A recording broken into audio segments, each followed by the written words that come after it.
कसा दृष्टांत आपल्या मारुती रायांनी दिला आणि ही मंदिराची स्थापना झाली? मंदिराची स्थापना 1960 साली झाली.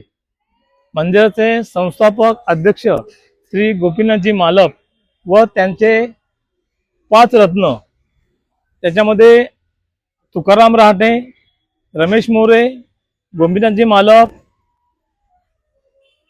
दत्ताराम गावडे आणि गणपत उपलकर असे हे 5 जण, त्यांच्या 5 जणांनी या मंदिराची स्थापना केली. 1960 साली या मंदिराची स्थापना झाली.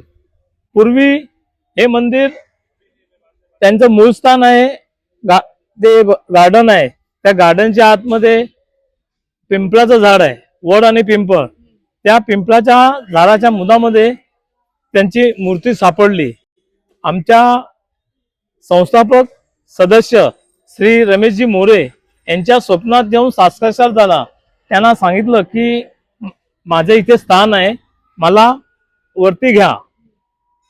त्याप्रमाणे आम्ही तिथे पाहिल्यानंतर त्या ठिकाणी मारुती राय आम्हाला सापडले. त्यानंतर आम्ही भाविकांना दर्शन मिळावं यासाठी ती पाषाण जी मूर्ती आम्ही भाविकांना दर्शनासाठी बाहेर आणली आणि दर्शनासाठी बाहेर ठेवली.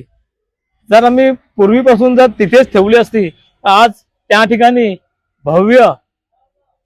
भव्य असं मंदिर स्थापन झालं असतं. परंतु आम्ही सर्वांनाच दर्शन मिळावं या दृष्टिकोनातून आम्ही ती मूर्ती सर्वांच्या दर्शनासाठी तिथे बाहेर आणून ठेवली होती. संपूर्ण व्हिडिओ लालबागची सिद्धी या चॅनलवर आहे. व्हिडिओ नक्की बघा.